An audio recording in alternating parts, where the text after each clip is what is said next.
Yo, what up everyone? My name is Wilson. Welcome to the channel where I talk about all things food delivery. In this video, I'm going to talk about this product I just received from Carpuride. Hopefully I'm pronouncing it right.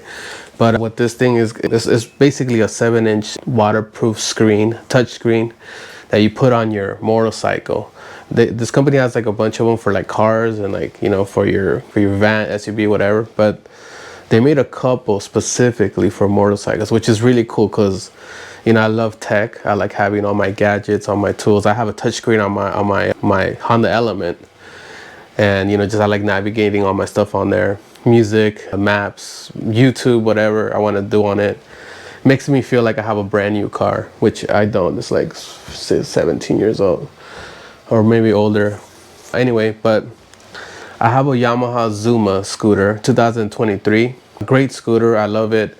I'm going to actually install a Thunderbox, which I'm making a separate video about it, and it's just to power up all my devices. But I got my screen at the same time. This is the Carpuride W702. I'll show you guys more a little bit about it, but essentially what it does is like it lets you navigate through maps. You know, when I want to go on road trips or for food delivery, I'm going to deliver something, I'm going to have a nice big screen right in front.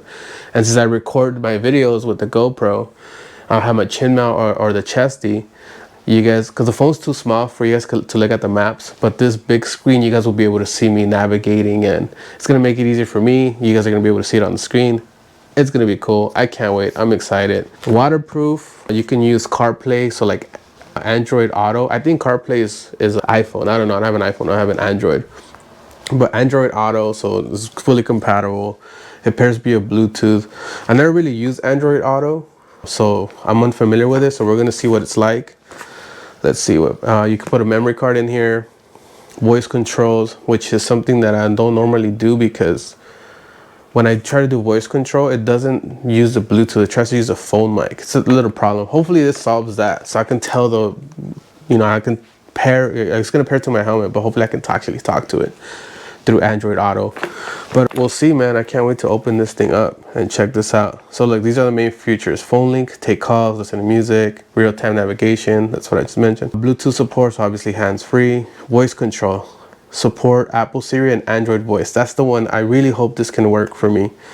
And easy. It's supposed to be easy to install. Should take 10 minutes. We'll see. The Yamaha Zuma is kind of complicated to like mess with, but let's open this box, check what's in here, and we'll go through the stuff, and then we'll jump on the install. And then if I have enough time, we'll take that thing on a test run.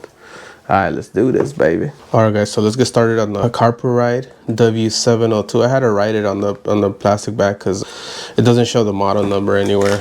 But ooh, this is so satisfying. It's like Christmas, baby. Are you guys like me? You guys love tech? All right, so here we go. HD display, 7-inch, IPS touchscreen, Bluetooth, memory card slot available. I think that's what that stands for. I mean, that's what it is. I just know what it stands for. It's just for memory cards. Voice control, waterproof. Got this nice picture here.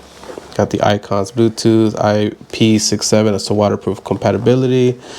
SD card, voice control, Bluetooth. All right, cool box, bro. Cool box. All right, so it's foam. Oh, here she is, baby. So here is the screen, 7-inch screen. You guys can see my bootleg lighting in the reflection. But check her out. And this is a knob. This is what we're gonna use to secure it to your handlebar. Super cool. All right, let's take this out. So this is a wire. This is what I'm gonna hook up to my Thunderbox. I'm gonna hook up positive and negative. Oh, it's gonna be so easy. And the cable looks like it's long enough to run it through my bike. All right, so that's the screen. Let's see what else does it come with. All right, so this is going to be, oh, this feels solid. Okay, this is where we're gonna use to lock it onto, secure it onto the handlebar. So this is what secures to the handlebar. This is super flexible. I'm gonna definitely need that because it's gonna be pretty challenging to put it on my handlebar. There's hardly any space. And this is where you put the ball for the screen. Pop, and then you just tighten it with this. So that's what comes in here. Let's see what else we got in here. Okay, so in case if you don't want to connect it directly to your battery, you can connect it to a USB connection, which my Zuma has. So I can actually just connect it to the outlet that my scooter has, and it turns on only when the scooter's on. So the screen will power right on. So this could work too. I got two options here. You got a fuse in case what burns out, you got a backup. You got a tool here just in case you don't have tools. You got this one that it comes with so you can use. And cool, an instruction manual. This should give us all the steps on how to install it. Diagram, okay, the wiring. I kind of did already a little bit of research before this. I got this, but nothing as satisfying as actually opening the booklet yourself and going through it. All right, well, I'll go through it as needed. It tells you how to use Android Auto, which I need to go through because I don't know how to use that. I'm basically gonna learn how to use it today. All right, well, that's it. We got the box here. Bam, screen, gorgeous screen. I like this. I like the size of it. It's gonna look super cool. All right, everything's here, man. Let's get to the installation process. All right, so the first thing I'm gonna do here is I'm going to install the screen onto my scooter. So this is my Yamaha Zuma 2023 125cc, flexing on y'all a little bit. I'm gonna put the screen, I want it to be like right here. So I'm gonna have to choose where to put the hook here, and then put the 360 holder plastic thingy, which I did earlier. I did a few days ago. I went on a trip and everything, and then it worked out perfect. But I gotta show you guys how I put it on there. So I'm gonna grab this thing here and this part. See how this closes in. This is where the handlebar goes, and this is, I guess, the little spacer and the washers and the screws. So I'm going to start just by putting this here. Very easy to put on. All right, so I'm gonna have this here. Let's get these bolts ready. I'll have it with my hand. I really hope I don't drop them because they are gonna be impossible to find. All right, well, not here. Usually when I do things, I do them in my shop, and there it's really hard to find. All right, so there we do one. We'll do the spacer. Let's do this top one here, and then you do the spacer. Okay, you put the spacer there, and then you put a screw. I'm just gonna put it on there just a little bit. All right, and then now I'll do the second one. Second one's easier. Slide this in, you put the spacer, and you put the screw. All right, make sure everything's good, and then you kind of see where you want to tighten. I want to have it here to have the hole right here, so I can put the screen right here. So I'm just gonna go ahead and tighten it with my hand so it stays there, and then I'm gonna do it with the tool. You can either use the tool it came with. Right, this is come in handy in case you don't have the tools, but I brought my 10 millimeter socket wrench, so I'm just gonna go ahead and tighten it. All right, make sure it's solid. That thing is not going anywhere. Very sturdy. Second part is going to be this thing here. So this one you're gonna put right here. All right, and then the other part, you just simply put the screen. This little bar right here, it's gonna go right here, and then this is the connection to the power, which I'm gonna show you guys. There's two ways to do that, bro. I'll show you guys in a bit. So now we get a good angle on this. You pop this here and you start tightening this up here. Now once it gets a bit of a grip, you can start adjusting it. Let me just wait until it tightens a bit, so I can start go back to the top and then find like the perfect sweet spot of where I want to have it. Okay, that's pretty good. Now I'm just gonna find exactly where I wanted to go. So then you kind of just move it around. That looks pretty good. I think I like it right there. That looks nice right there. I need room for my phone. This is where I put my phone at. So this is, I think that's good. All right, so now do you have the spot? You want to hold it with one hand and then tighten it with this one. All right, it's pretty solid. I could probably give it some more. Oh, that's pretty tight. Yeah, that ain't going anywhere. All right, second part is the power. To power it up, you got two options. Option number one is you get the monitor and you connect it to this connection. This is a USB connection. You can connect it directly if your scooter has like a USB connection and it powers on when you turn the scooter on. Perfect. I have one. It's right here, so I could plug that into my USB connection and simply plug it into this. So you got to make sure the little thing lines up with this. There we go. And then there's a screw here that you just screw on. Boom. So now when I power on my scooter, this thing should go on. There we go. Well, I don't know why my scooter doesn't want to turn on. All right, there we go. I took it on a trip to the desert, so I was doing that when I was over there. I was riding this thing a lot. But look, check it out. It turned right on. And when you turn it off, it shuts off. That's option one.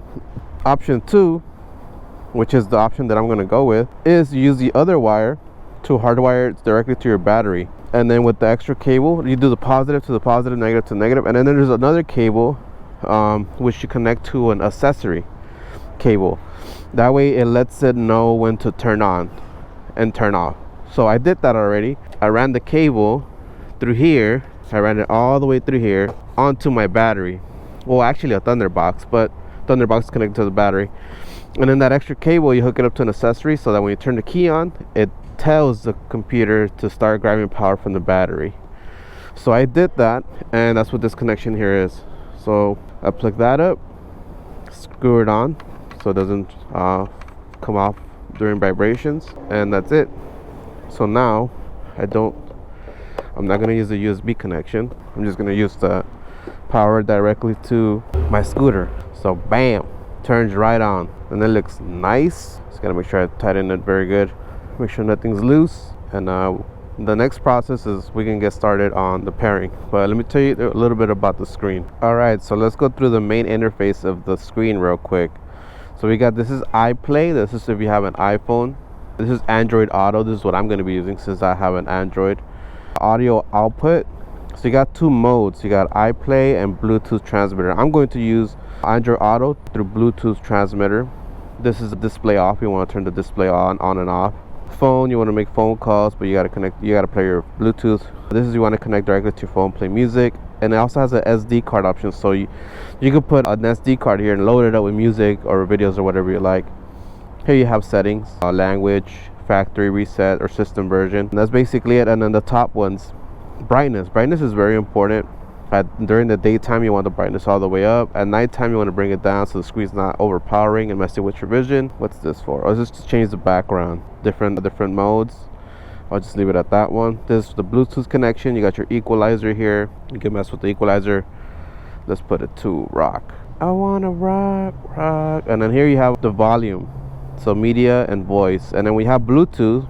You can control the phone volume. Now, when you connect to Android Auto, it's gonna change the screen up. You're gonna have basically a duplicate of what's going on your phone. But we'll talk about that in a bit. Let's work on the pairing process. All right. So the first thing you want to do is pair your device to the screen. So let's go ahead and open Bluetooth. Open that up. We're gonna go to open this up. See, I already have my devices paired, but I sure want to delete it. Yeah, let's delete it so I can start fresh. Okay, boom. So we're gonna open Bluetooth up. We're gonna go to settings, Bluetooth, and then we're gonna go to discover list. All right. So we're gonna pair see the Carpuride appears there. Sweet. Tap that. Pair. Yes, let's pair. Boom. All right. So now it automatically goes to Android Auto. Check it out. I got the map here. I can go to my Spotify, music. I could have both GPS, navigation, or Spotify, or any other music service you use. Or you can just go to menu. Right now I'm going to go to menu because I want to exit out of Android Auto and go back to the main interface so I can pair my screen to my helmet. So let's exit. I'm going to go ahead and turn on my helmet and put it in pairing mode. All right. So now my helmet is in pairing mode. So now we're going to go back to settings. We're going to go to Bluetooth, back to discover list. And I have the Ruroc Atlas 4.0, I believe. And that's what I'm going to look for here. Search. So just give it a second for it to pull up, and then I'll just pair it. I think the last time I was having trouble, and I believe because I had this paired. So I don't know what the best way to do it. I don't know if I should unpair the phone and just try to connect it directly to my helmet and then turn Bluetooth back on. Let's try that. I'm gonna shut Bluetooth off here and Wi-Fi.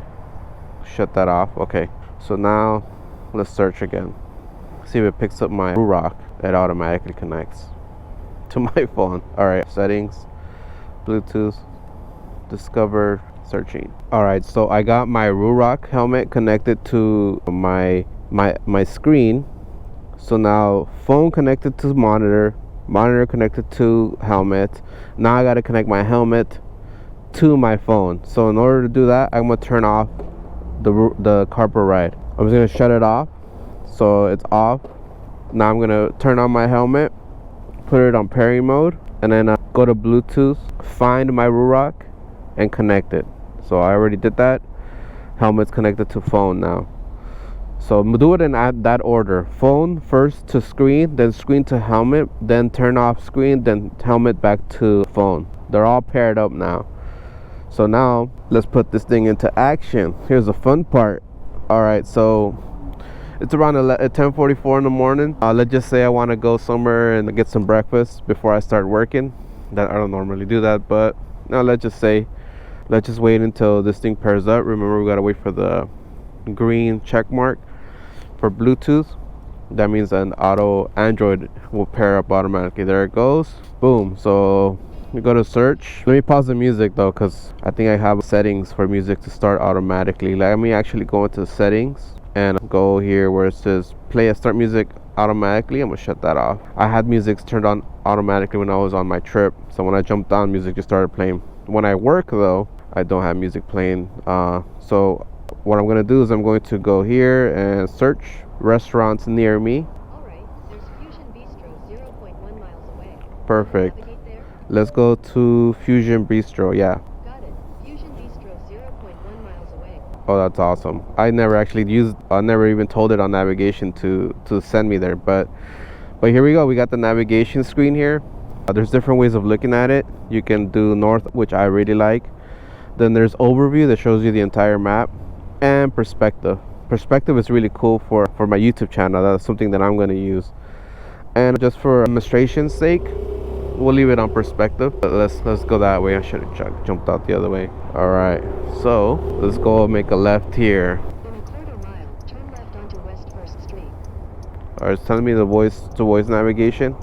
You could turn on the if you wanted to tell you where to go. I am so familiar with this area, so I don't need the step-by-step instructions. So I'm just gonna use it normal with the visualization, so you guys can check it out. So see, I gotta make a left on 1st Street. You got the nice big screen. Now I do have this camera set to ultra wide, so it might look small just because of the distortion of the camera, but I can see it very clearly, and it's also very bright. So the sun's glare and all that doesn't really affect the visual of the screen. So this thing, like I was mentioning earlier, I went on a trip. I went on a trip all the way to San Diego. I'm in LA right now, to the Anza Borrego Desert. It was a 3-day trip. Basically did some scooter camping, and I rode about 425 miles in 3 days. It was a long journey, and I used the Carpuride W702 as my main way of navigating. So while this was kind of letting me know where to go, I did turn on voice navigations, because once I start going through different areas, you want to be paying attention to the road as much as possible. And I was just listening to it, telling me, hey, make a left here and half a mile. Voice navigations were great. Meanwhile, on this phone that I have here, I'll be able to search for other things, like if I wanted to Google search something or anything else that I needed to do, like reply to a text or anything. I did this on here, so I have like dual screens. I could also do some of that stuff on here, but I really like using this just purely for navigation and changing music and stuff like that. So right now it's telling me to make a left on Main. Oh yeah, so I put it through other tests. Like for example, I did a lot of off-roading, which was like extremely bumpy, and then all these rides, and then this holder just worked great. I didn't have to adjust it at all. It stayed in its place. So that was like I was really happy that it was able to like kind of go through all that. It worked great. Also, when I was coming back and I was going up some mountains, it started raining pretty hard. I wasn't expecting that at all. I actually ended up messing up my dash cam remote, because this isn't waterproof. They say it is, but it's not. This screen, however, worked perfectly fine. I had no issues with it, and I had to put my phone away just because the water starts messing with the phone. So I was able to just fully rely on the screen. Oh, like Fusion Bistro, I guess I'm here. Oh, I know where that is. It's underground here. All right, cool. Well, then there you go. I'm at my destination. Sweet. But anyway, so that worked out well, and yeah, that's basically that's basically it so far. I will make a review video once I use this a little more, but spending already over 400 miles with this here, I absolutely think it's awesome. It's great. This is exactly what I needed. An additional screen, something that I can use for my YouTube channel too. So when I'm like doing deliveries with the apps, people can kind of have a visual of where I'm going. And by the way, for the food delivery apps, whenever I have a delivery, all I'd have to do is hit directions, and it automatically pops on here. And I can just look at this for my food deliveries, any specific instructions and all that I can read on here, and here I'll have navigation of where I need to go. So that worked out very good. If you guys want to see like a long long-term review, just stay tuned. Watch another video I'll probably post out later on, or you could just watch my videos how I use it on a day-to-day basis.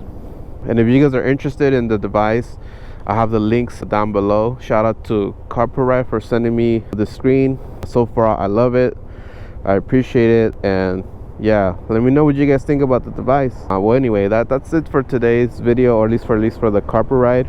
I gotta start working. It's 11:51, so lunch rush is about to start.